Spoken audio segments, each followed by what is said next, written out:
Samantala, habang nasa The Hague, Netherlands, kinestyuan ni Vice President Sara Duterte kung war on drugs ba talaga ang ikinamatayan ng mga biktima ng extrajudicial killings. Baka raw kasi iba ang dahilan ng pagpatay dahil madali lamang anyang kumuha ng hitman sa ating bansa. Balitang hatid ni Tina Panganiban Perez.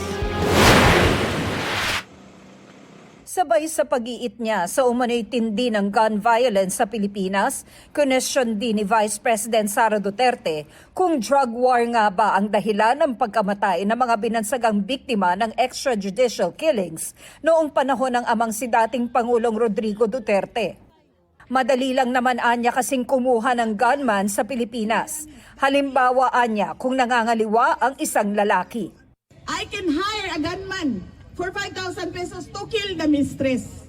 That is how, for 5,000 pesos, that is how bad gun violence in the Philippines is. And that is, again, yes, EJK. So how can you say that all your listed victims, all your listed complainants are supposed victims of the drug war? Sinabi yan ng bise sa rally ng mga taga-suporta sa The Hague kung saan nakapiit ang kanyang amang si dating Pangulong Rodrigo Duterte para sa crimes against humanity dahil sa war on drugs ng Duterte administration. Nagpasalamat siya sa nag-organisa ng pagtitipon. Sabay sorry dahil sa batikos na inabot nito dahil sa isang panayam sa bise na naka-upload online.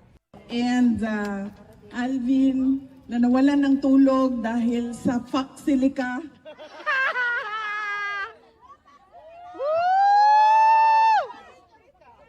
Alvin, if they cannot respect a no comment, you should not lose sleep over it. Ang tinutukoy ng bise ay ang paghingi sa kanya ng komento tungkol sa Foxilica, ang pinag-uusapang pagtatayo ng Amerika ng isang artificial intelligence hub sa New Clark City sa Tarlac. Any thought po about sa Foxilica na balak pong itayo sa Pilipinas? Ano na? Foxilica. Yung Foxilica. Foxilica? Hindi ma'am, Silica. Foxilica. Do you know anything about that? Wala ma'am? ako. I cannot comment on that.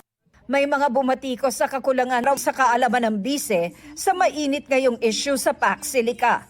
Lalo't nagsabi na raw siyang gusto niyang maging susunod na Pangulo ng Pilipinas. Kontrobersyal ngayon ang Foxilica dahil sa isang banda, lilikha raw ito ng maraming trabaho dahil sa mga itatayong AI data centers at pabrika ng computer chips na gagamitin ng mga AI supercomputer.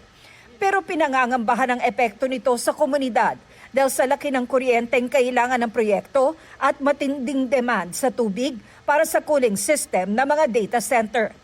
Ayon sa gobyerno, magkakaroon ng sariling source ng kuryente at tubig ang AI hub para di makaagaw sa supply ng lugar. Tina Panganiban Perez, nagbabalita para sa GMA News.